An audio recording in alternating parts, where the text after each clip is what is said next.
Hi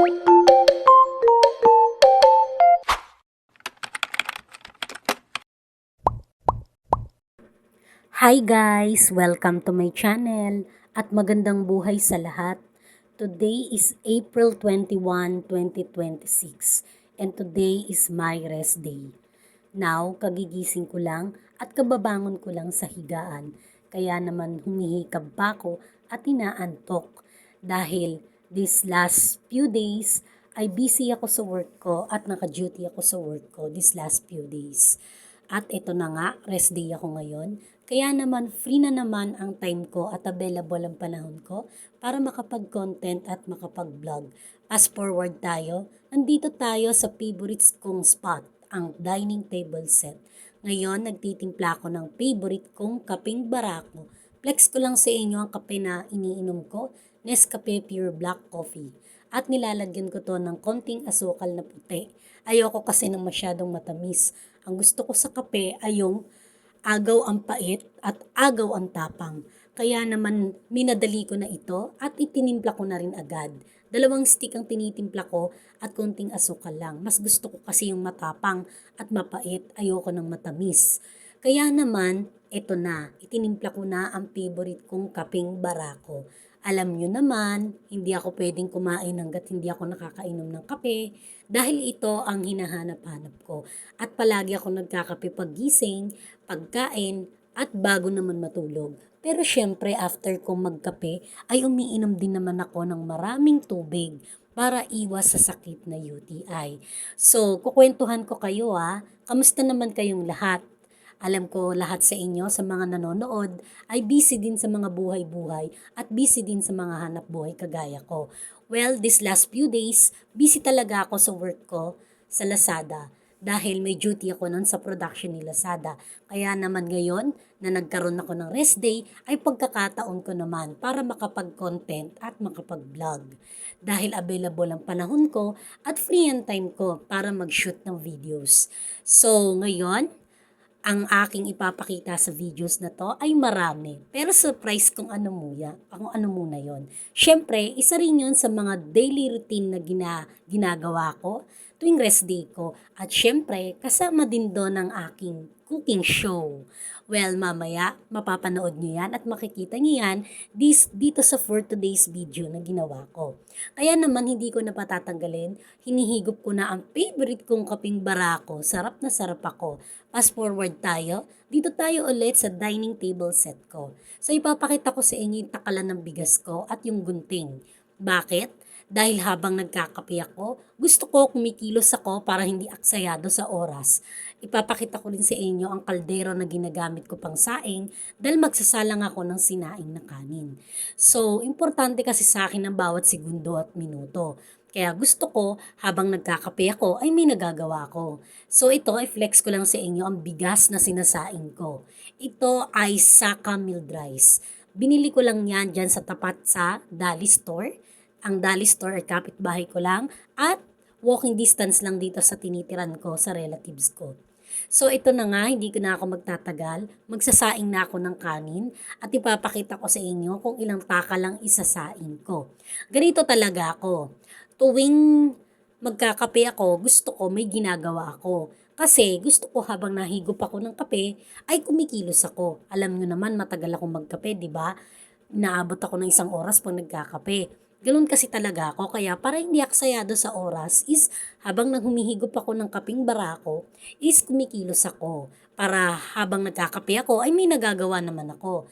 Ito na nga, hindi na nagtagal, naisaing ko na ang 3 takal na bigas at ito'y sinalang ko na sa super kalan at paaapuyan ko na ng posporo.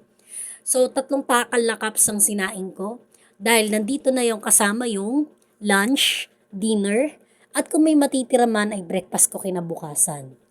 Basta hindi panis ay nakakain ko naman siya. Ito na nga, nagsasaing na ako at hindi ko na rin patatagalin. Habang nagsasaing ako ay binabantayan ko to at humihigop ako ng favorite kong kaping barako. Sabi ko naman sa inyo dito sa favorite spot ko, dito talaga ako nakatambay para magluto, magkape, kumain, mag-cellphone at manood ng movie sa YouTube. Ayan. Basta alam nyo na ha kung ano yung favorite spot ko. Diyan ako lagi naka-standby. Lalo na pag may ginagawa ko. Madalas, diyan din ako naglalaba. Kaya ito na nga, abang nagsasaing, humihigop na naman ako ng favorite kong kaping barako. So kung makikita ninyo, medyo inaantok-antok pa ako niyan. Pero nagbawi ako ng tulog at pahinga para makabawi ng lakas at pagod. So, hindi ko na rin patatagalin pa dahil maya-maya ay maluluto din yung sinaing ko. So, habang nagluluto tayo, kukwentuhan ko kayo ulit dahil rest day ko nga at may pagkakataon ako at pagkakataon ko na din para makapag-vlog at makapag-content. So, sa mga video na isinut ko, mapapanood nyo at makikita nyo dito na ang mga ginagawa ko ay normal na gawain lang sa loob ng bahay. Ito ay ang tinatawag na daily routine tuwing ako ay rest day. At bago kami magkita ng chubby ko, bago kami magbanding ng chubby ko sa Cavite, syempre, ginagampanan ko muna yung mga obligasyon ko na kailangan kong gawin tuwing rest day. So, fast forward na tayo. Habang kinukwentuhan ko kayo, ipapakita ko sa inyo sinaing ko, luto na. Tcharan! Tinutusok-tusok ko to ng chopstick para bumaba yung kanin at para main-in siya. So, back to topic tayo habang nagluluto, ay kukwentuhan ko kayo later. Papakita ko muna sa inyo ang sunod na kaganapan. Fast forward tayo. Gabi na ito. Dahil nga naman may cooking show ako for today, ipapakita ko sa inyo ang mga ricado na ingredients na gagamitin ko at panimpla. Well, here we are again. Welcome to my cooking show. At ang ipinapakita ko sa inyo ay mga ricado, panimpla. Mamaya, ipapakita ko sa inyo kung anong itsura niyan. So, ito na nga, kaldero malinis, mga Tupperware malinis. So, habang nagkakape, naggagayat ako ng kamatis. Hinugasan ko ito, tapos ginayat-gayat ko na. Kung makikita ninyo, ini-slice ko to, 5 pirasong kamatis. Sabay binalatan ko na din yung sibuyas. At ini-slice ko rin ito ng medyo malalaki ng konti. So, kung makikita ninyo, ayan, pagkatapos ko siyang i-slice is ilalagay ko siya sa isang lagayan sa kaldero. Ayan. Sasalin natin siya sa kalderong malinis. So, ang susunod na gagawin ko is hihimay-himayin ko na itong mga gulay. So, uunahin natin yung sitaw. Yan. Dahil medyo matagal-tagal to, kailangan pantay-pantay ang sukat. Sitaw. Mamaya, mahuhulaan ninyo kung ano ang lulutuin kong recipe. Papakita ko muna sa inyo yung mga ingredients. Ayan, yung mga ricado. So, ayan, pinutol-putol ko ng paisa-isa at tamang sukat yung mga sitaw. At pagkatapos niyan ay makikita ninyo na yung kangkong na yan ay puputol-putulin ko rin ng tamang sukat at hihimay-himayin ko rin yung mga gulay. So, ayan na nga tayo sa sitaw dahil medyo matagal, kakwentuhan ko muna kayo. So, for today's recipe, dahil nagki-cravings ako sa maraming sabaw at mainit na sabaw. So, nakita nyo naman na yung mga ingredients at panimpla. Nahuhulaan nyo na ba kung ano ang lulutuin ko na recipe? Wait lang, nilagay ko na ito sa isang lagayan na sa Tupperware. Tapos na tayo sa sitaw. Dito na tayo sa kangkong, hinihimay-himay ko na pa isa-isa. Medyo matagal-tagal din to, pero habang naghihimay-himay ako ng kangkong, ay kukwentuhan ko muna kayo. Dito, ang lulutuin kong recipe na siyang cravings ko ay pork na sinigang. 'Di ba? So, nasabi ko naman na sa inyo na marunong akong magluto dahil tinuruan ako ng mama ko.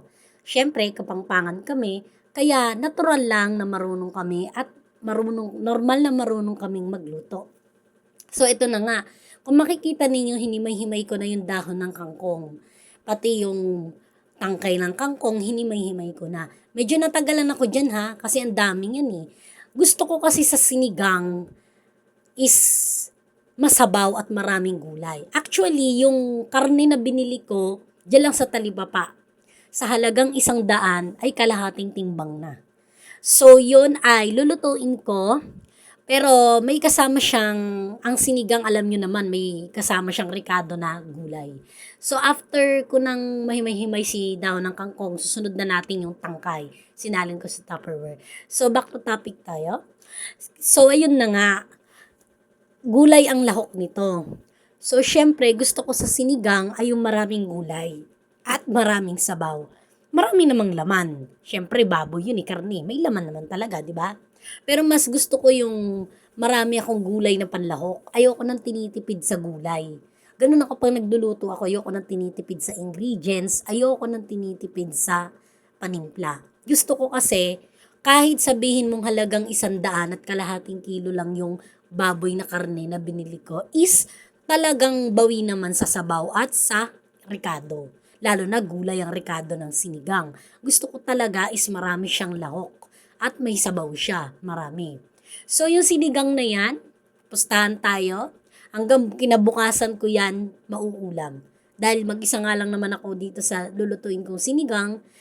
Ito ay lunch, dinner, and kasama na yung kinabukasan. Kung ano man, may matitira, basta hindi panis, ay kakainin ko. So, natapos na tayo sa kangkong, dito na tayo sa okra. So, ito na, ginayat-gayat ko na yung okra, slice, then nilagay ko din siya sa Tupperware. So, isusunod ko na dyan yung gabi. Yan yung pinakamasarap dyan, gabi. Tsaka yung siling pansigang. Ayan. Ang makikita ninyo, binabalatan ko rin siya, hiniwa-hiwa. At tsaka yung siling pangsigang. So, nakita nyo na yung ricado. Mamaya, ipiplex ko ulit yung mga panimpla. So, ayan. Kung makikita ninyo, saglit lang naman ito. Dahil, ang matrabaho lang talaga dito is yung pagbabalat at paghihiwa. Pero yung pagluluto ng pork sinigang, saglit lang talaga siya. Makikita nyo at mapapanood nyo kung paano ako magluto ng sinigang. Sinabi ko na sa inyo, kapangpangan kami. So, yung process at instruction ng pagluluto sa pork sinigang ay makikita ninyo. Kasi mama ko ang nagturo sa akin magluto, kaya yung process at transaction na procedure na gagawin ko sa pork sinigang is yun yung klase ng pagluluto namin sa Kapampangan. So ito na nga, pagkatapos ilalagay ko na sa isang lagay na Tupperware. Lahat ng rekado na hiwa-hiwa ko na at nahimay-himay, nahugasan ko na at ipiplex ko na sa inyo si pork frozen. Ayan, nahugasan na rin siya at yung kamatis na may sabaw. Yung, ito na yung mga rekado, kangkong, sitaw, ayan, kung makikita nyo, okra, gabi. So, di na natin patatagalin pa. Dahil itong nasa kaserola na may kamatis at sibuyas, nilagyan ko na ng tubig kasama si sili. Ayan, kung makikita nyo, nakalagay siya sa isang kaserola at papakuluan ko na siya. Flex ko ulit sa inyo yung mga ricado. Frozen pork, tapos sitaw, kangkong, okra, gabi. Ayan, makikita nyo yan. Mamaya, yung mga panimpla, ipiplex ko ulit yan mamaya sa inyo. So, hindi nagtagal, pinakuluan ko na din itong si sabaw sa kaserola na may lahok na, sibuyas, kamatis na may sili. Bubuksan ko na ang kalan, magic kalan ko. Super kalan. Paapuyin na natin siya. Jaran! Magic Genie. Si Genie. Magic. Ayan. Ayan na. Nakasaapoy ko bagong bili kasi yung gas eh. Tapos ito na, habang tumatagay na naman ako ng kaping barako ko, syempre may ginagawa ako, nagluluto. Ito na. So, ilalagay ko na yan, inayos ko muna siya. Ipapakita ko muna sa isa. Nilagay ko muna si gabi at saka okra.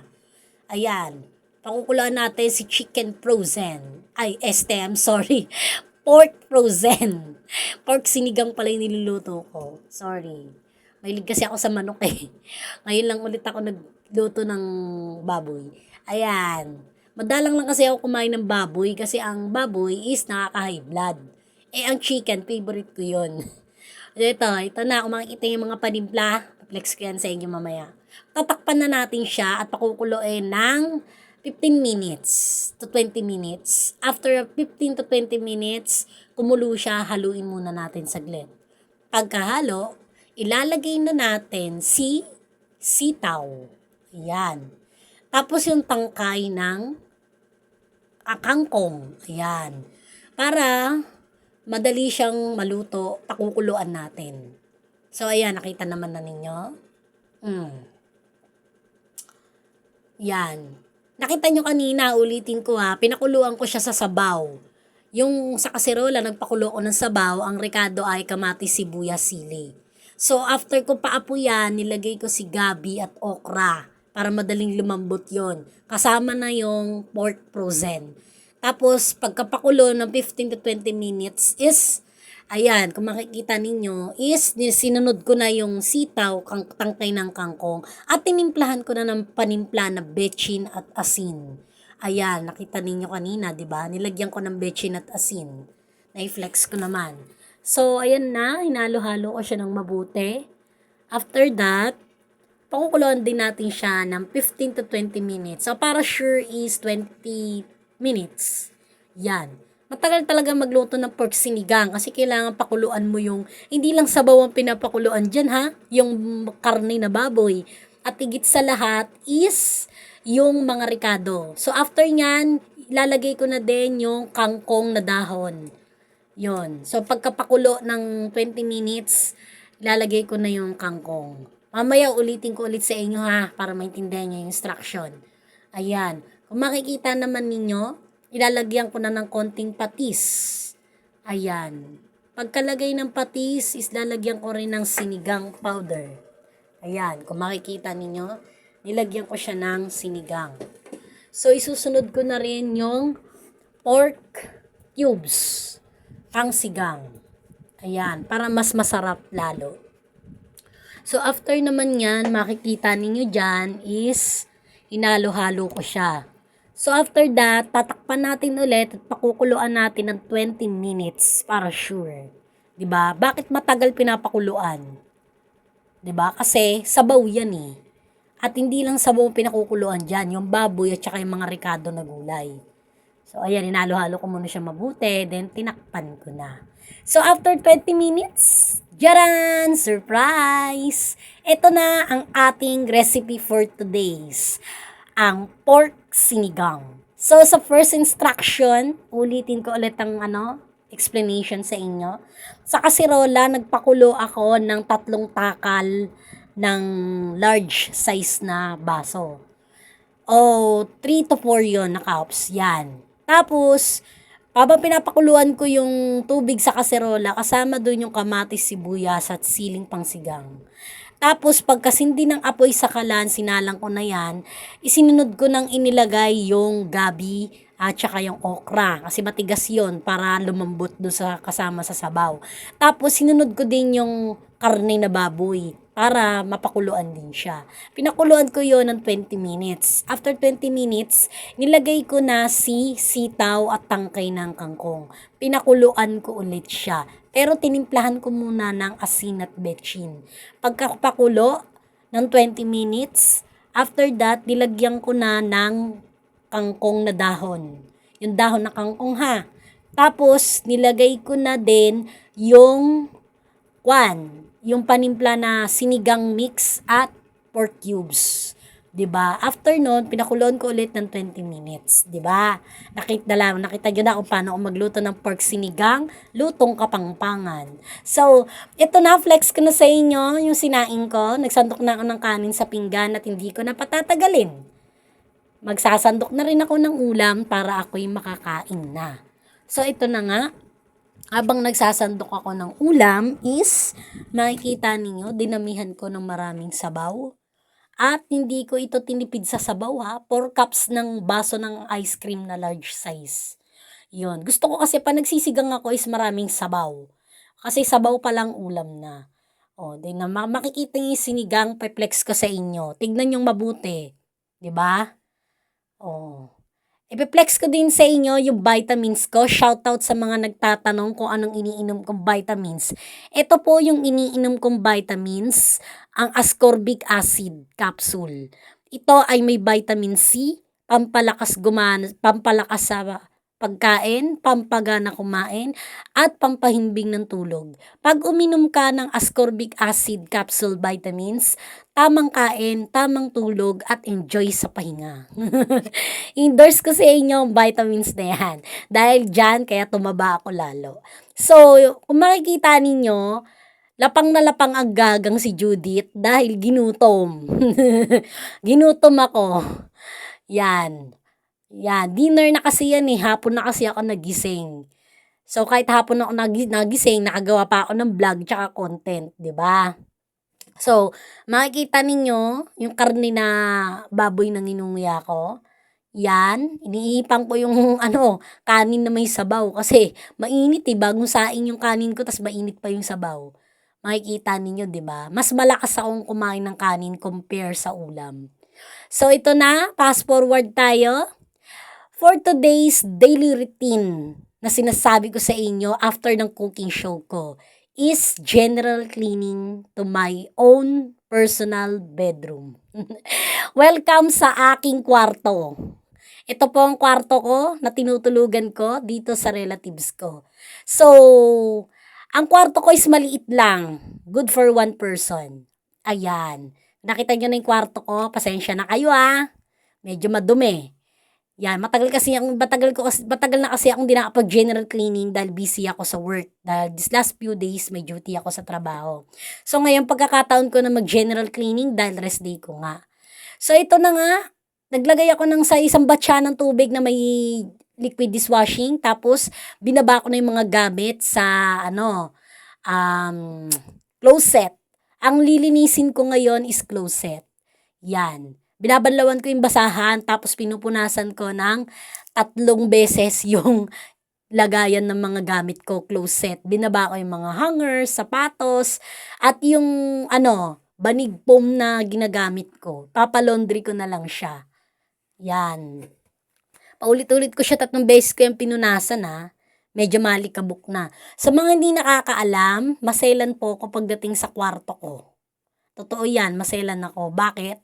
Meron po kasi akong allergy. Allergy na bawal akong madapuan ng kung ano-anong hayop na higad or kaya langgam or kaya ipis. Kasi pag nadadapuan ako ng mga ganong insekto is namamantal yung buong katawan ko. At bawal po ako sa halikabok. Lagi po akong inuubo, lagi po akong sinisipon, binabahing. 'Di ba sinabi ko sa inyo noon, may allergy count ako? Allergy count, bawal sa matatamis na pagkain at malalamig na pagkain. Meron din po akong skin allergy. Bawal ako sa alikabok, bawal ako sa mga insekto. Yung alikabok talaga na madumi at yung insekto na ipis, langgam, at higad. Bawal po ako dyan kasi nangangati ako at namamantalang buong katawan ko. Pag nangati at namantalang buong katawan ko, nilalagnat ako. 'Di ba? Nilalagnat po talaga ako noon. Naranasan ko na po yun last month na hindi ako nakapag-general cleaning. Nangangati po yung buong katawan ko naman, talas nilagnat ako ng mga ilang araw. Tas gumaling din naman ako agad kasi nag-maintenance ako ng gamot. So, ito na nga, kung makikita ninyo, napakaselan ko talaga sa kwarto dahil may allergy ako. Kaya nga ako maselan sa kwarto kasi nga may allergy ako. So, ayan na sinabi ko na sa inyo. Pakita ko na sa inyo yung mga bag ko, yung mga tote bag, shoulder bag. Marami ako niyan. Yan. Mga order ko lang yan sa Lazada. sa work ko, through online, bumibili ako ng gamit. Makikita yung jacket ko, favorite color ko yan, red. Towel ko at saka yung bathrobe ko. Pag naliligo po ko, yan po yung ginagamit ko. Color blue, color pink. So nakita nyo, pinunasan ko din yung mga dingding, sabitan ng mga bag at ng mga bathrobe at towel ko. So susunod dito, sa kabilang closet tayo. Yan, nag-agiw pa ako sa may, sa may kisame. Yan. Pinunasan ko pa dyan yung bombilya. Yung mga ibababa kong gamit, yan yung mga bag ko, sapatos. Ang dami kong bag sapatos, di ba? Tumbler. Ayan dami kong, yan. Yung mga binababa ko niyan sa closet, bag at saka sapatos yan. Yan po ay collection ko. Mahilig po ako sa collection na bag at sapatos. Tuwing sweldo, na-order po ako sa work ko at bumibili ako through online kay Lazada ng bag at sapatos. Pinopost ko yan sa Facebook Ayan, kung makikita yung closet ko, ang nakalagay lahat dyan is bag at sapatos, sandals. Ayan. 3 beses ko siyang pinunasan. Pangalawang closet na yan Yung unang closet nakita naman ninyo. 'Di ba? Ito yung pangalawang closet. Yan.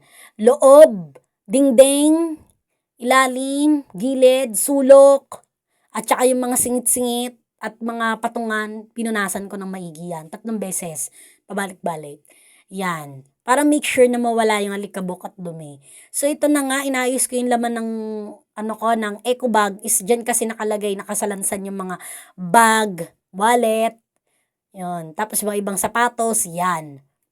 'Di ba? Tsaka na diyan din nakalagay yung requirements ko. Yan, flex ko sa inyo mamaya.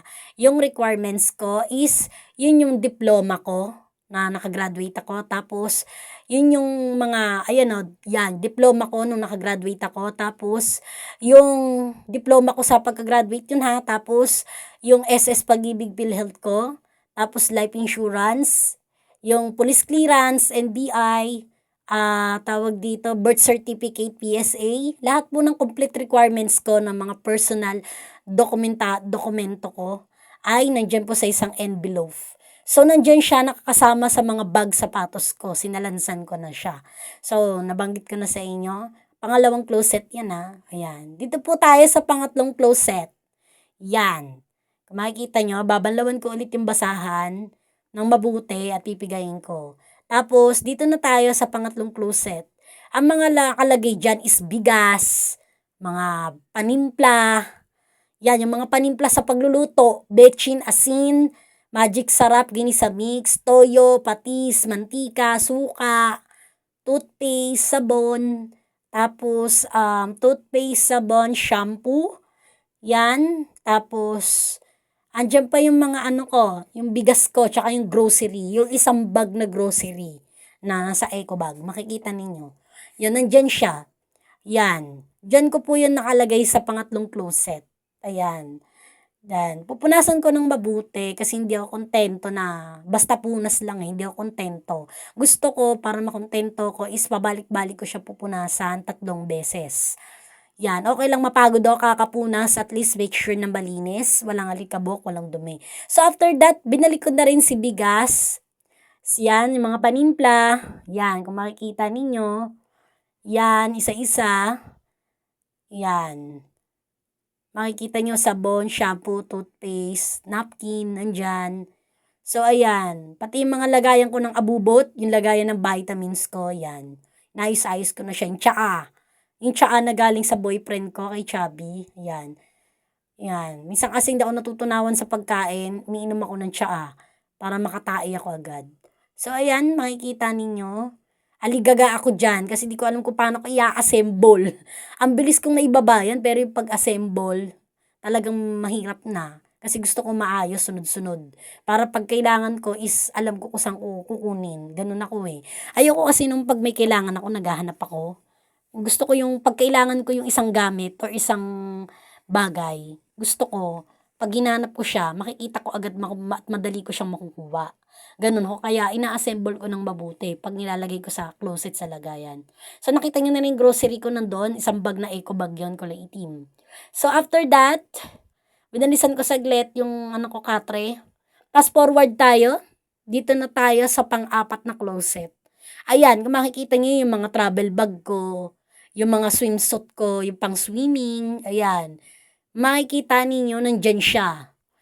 Binaba ko saglit, pinunasan ko na, todo punas, yan. 3 beses, pabalik-balik. After that, binalik ko din si travel bag, tsaka yung mga pang swimsuit ko, pang swimming. Ayan, nilagay ko na siya dyan. Nakabukod talaga yun. And kung makikita ninyo, pati yung dingding ng closet, pinunasan ko. Dito na tayo sa next closet ko, other closet. Ito yung special closet ko kasi ito yung mga lagayan ko ng civilian na damit, uniform, pambahay na damit. So, isa-isa binaba ko na siya habang nakatutok sa akin yung electric fan. Binanlawan ko si basahan, tinanggal ko saglit sa electric fan, pinatay ko, at binaba ko rin yung ibang mga damit ko. Unang binaba ko dun sa first closet dress ko is yung yung closet, first closet ng damit ko, yung yan, yung mga civilian ko yon. Dito sa pangalawang closet ng damit is yung mga uniform. Flex ko sa inyo alkansya ko ha. Ayan. Yan, sa mga hindi nakakaalam, yan po yung alkansya ko. Dalawa ang alkansya ko. At oo, yes, nag-iipon ako ng pera. Tuwing sweldo, naglalaglag ako dyan ng pera. Mamaya, flex ko ulit yan. So, balik tayo sa topic. Doon sa unang closet, yan, pinunasan ko ng mabuti 3 beses pabalik-balik. Yan. Yan, pangalawang closet, pabalik-balik, 3 beses. Pati ang pangatlong closet, yan. Yang closet na yan na isang diretso na magkakarugtong-dugtong pababa, sa dalawa, tatlo na magkakadugtong isang stand. One stand lang siya na magkakarugtong, 1, 2, 3, 4, is closet siya ng mga damit ko Damit ko. Yun yung mga civilian, sa unang closet sa taas civilian. Sa pangalawang closet is yung uniform, pangatlong closet pambahay. Actually, konti pa lang yung mga dala kong damit. Kasi yung ibang gamit ko talaga, marami akong gamit eh. Yung ibang gamit ko is naiwan doon sa bahay namin sa Muntinlupa. Doon. Nakatambak doon sa bodega, sa bahay ng mama ko. Kasi yung bahay namin sa Muntinlupa is pinaupahan ng mama ko. Flex ko ulit yung alkansya ko. Yan. Ayan po yung alkansya ko. Alkansya ko po yan. At mayroon akong perang iniipon. Tuwing sweldo, naglalaglag po ako dyan. Pero secret kung magkano. Sa totoo lang, dalawa yung alkansya ko. Yung kulay pink na malaki, alkansya ko yon for savings. Para sa pang negosyo. Then yung alkansya na kulay blue is alkansya ko for emergency. Yun yung pagka naubusan din ako ng pera tapos kailangan ko ng pang emergency, sa matinding emergency, tapos walang mauutangan na pera, is pwede ko siyang gamitin. Yun. Ang ano lang dyan hindi ko binubuksan yung mga alkansya kong yan. Yung dalawang alkansya ko, hindi ko siya binubuksan. Continuous lang ang paglaglag ko dyan ng pera tuwing sweldo, pero hindi ko siya binubuksan at hindi ko ginagastos. Ayokong gastusin, ayokong buksan. Yan. Kasi savings ko yun. Yung mga pera ko sa alkansya. So, na-flex ko din sa inyo yung vitamins ko kanina, di ba? So, dito na tayo, fast forward tayo. Dito na tayo sa pagtutupi ng damit. Ayan. Kung makikita ninyo, pagtutupi ng damit. Ayan. Tinutupi ko yung mga civilian ko, yung mga dress ko. Sa mga hindi nakakaalam, mahilig po ako sa dress. Pero pag may occasions ko lang sinusuot. Ayan, kita nyo na. Yung isang dress ko na kulay pink, yun yung gown ko. Gown ko yun. Sinuot ko yun nung kasal nung kapatid ko. Yung kapatid kong lalaki, yung kuya ko, nung kinasal siya. Yun yung gown na sinuot ko, yung kulay pink. Yung sandals ko doon, naiwan ko sa Muntinlupa. Sabi ko sa inyo, marami akong damit eh. Kung damit lang ang pag-uusapan, puro bago pa. Yung mga damit ko na nandito is, bago na yung mga yan. Ayan yung mga order ko sa work ko sa Lazada through online. Pero yung ibang pambahay ko dyan, yung mga pambahay na damit, yung mga pambahay na damit, matagal ko ng damit yan. Sa Muntinlupa pa lang, yung damit ko na talaga yan. Pero yung mga civilian ko na outfit, is yan yung mga order ko sa Lazada. Yan yung mga binili ko pag shopping ako. Yung sweldo. Itong tinutupi ko naman ngayon is yan yung uniform ko sa work ko. Sa mga hindi nakakaalam, hindi po ko OFW. Dahil wala po ako sa ibang bansa. Excuse me, hindi rin po ako katulong. Ang trabaho ko po ay production worker sa production ni Lazada. Sa hindi nakakaalam. Kasi minsan, marami nagtatanong, bakit daw nakasuot ako ng damit na kulay blue? Yun. Sabi ko, tapos tinatanong nila, may tatak daw yung uniform ko, agency. Sabi ko, ano po ako, regular worker. Regular worker ako sa agency. So, ang trabaho ko is production worker sa production ni Lazada. Kaya ganyan po yung suot ko na damit. Uniform yan. Yan ay uniform namin sa trabaho. So, ayan tinutupi ko na rin yung mga outfit ko na civilian. Yung mga dress, yung mga palda, yung mga shorts, crop top, backless, yan. Yan yung mga binili ko through online. Mahilig akong mag-shopping tuwing sweldo. Gusto ko kasi lahat ng civilian ko ay bago. Bago talaga, gusto ko lahat. Yan. Tapos, yung mga pambahay ko, kahit luma, okay lang. Kasi pambahay lang naman yon. Pantulog, pambahay, di ba? Yan. After yan, yan yung mga uniform ko sa work ko sa Lazada. Ayan, yan po yung mga sinasabi nila na suot ko daw kulay blue. Yan po yung uniform ko sa work ko sa Lazada. Ayan, ito yung mga pambahay na sinasabi ko kahit luma, ginagamit ko. So, ito yung mga underwear ko, flex ko sa inyo, panty, bra, bago po lahat yan. Ito po yung side clean ko. Sa hindi nakakaalam, mahilig po ako mag-side clean, lalo po nandito lang ako sa bahay. Yan. Yung mga side clean ko, underwear na bra, panty, bago lahat yan. Ayan, nakita nyo na ha? Pati alkansya ko, nakita nyo na. So, flex ko din yung electric fan. Malinis pa naman yan. Next Saturday ko na siya lilinisin. Next rest day. Ayan, meron po akong extension na kulay white. Back to back siya na cord. Bakit? Kasi nakasipit lang, nakaklip ang ginagamit ko po kasing electric fan is fan clip. Ayan, nakaipit sa closet ko yan. So, may extension ako na kulay puti back-to-back cord. Kailangan ko po ng extension kasi yung saksakan ko po sa pader, sa dingding is malayo. Kaya need ng extension. So, guys, hanggang dito na lang ang content at vlog ko.